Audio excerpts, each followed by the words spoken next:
Bonjour à tous, j'espère que vous allez bien. Je suis Servane, votre coach Carnot, et je suis ici aujourd'hui pour vous montrer comment ajouter vos parcelles sur votre compte Carnot. Il y aura 3 manières différentes de procéder. Soit importer votre parcellaire sur votre compte, soit ajouter les parcelles depuis le registre parcellaire Télépack, ou enfin dessiner vous-même vos parcelles sur la carte. Vous êtes prêts? C'est parti.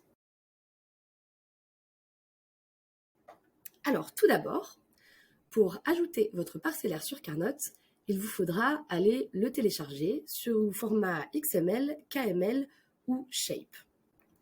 Si vous souhaitez plus d'informations sur la manière de télécharger votre parcellaire Télépack, n'hésitez pas à vous rendre sur notre foire aux questions, le petit point d'interrogation en haut à droite de votre écran.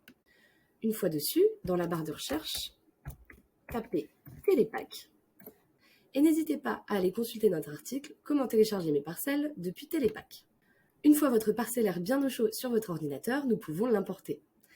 Pour cela, cliquez sur l'onglet Parcelles en haut de votre écran, puis sur le bouton Import de parcelles, le blanc, en bas à gauche. Vous allez pouvoir aller choisir votre fichier sur votre ordinateur, votre parcellaire. Hop, bien choisir l'exploitation. Et enfin, cliquez sur Importer. Comme vous pouvez le voir, les parcelles importées apparaissent maintenant en bleu sur la carte. Je vais maintenant vous montrer les 2 autres manières d'ajouter des parcelles sur Carnot.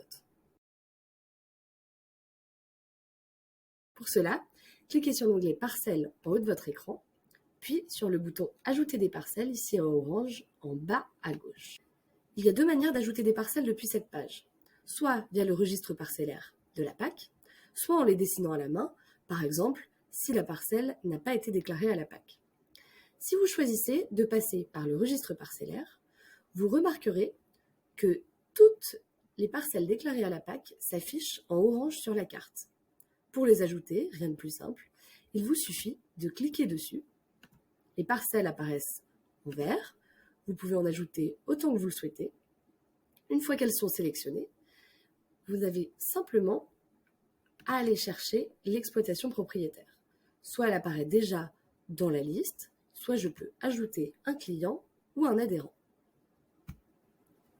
Hop, et j'enregistre. Une fois que c'est fait, en bas de ma liste, je retrouve le bouton « Enregistrer ».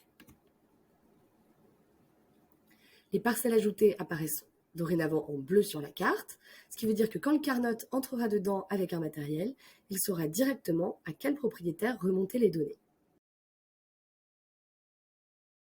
Si vous décidez cette fois de dessiner vos parcelles à la main, il vous faut cliquer sur le bouton « Dessiner à la main », ici sur la même page.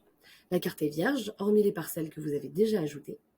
Et vous allez pouvoir venir dessiner comme bon vous semble, en traçant des points, hop, et en rejoignant bien le premier et le dernier, votre polygone. Une fois que c'est fait, il apparaît ici dans un rectangle blanc avec la surface dessinée. Vous pouvez modifier son nom, modifier les tracés si vous trouvez que vous n'avez pas été assez précis, le supprimer, ou bien transformer le polygone en corps de ferme en cliquant ici sur l'interrupteur. Il devient jaune. Il est important de dessiner les corps de ferme quand vous utilisez le matériel tonalisé. En effet, nous allons pouvoir comptabiliser le nombre d'allers-retours entre la parcelle et le point de rechargement, ce qui nous permettra de compter le nombre de tonnes épandues. Dans tous les cas, encore une fois, je n'oublie pas de renseigner mon exploitation propriétaire dans le menu déroulant et à enregistrer. Et voilà, l'ajout de parcelles n'a désormais plus de secret pour vous. Je vous laisse soit les importer, soit les sélectionner, soit les dessiner. Si vous avez une question, n'hésitez pas à la poser dans la bulle de chat en bas à droite de votre écran. Bonne journée à vous, à bientôt!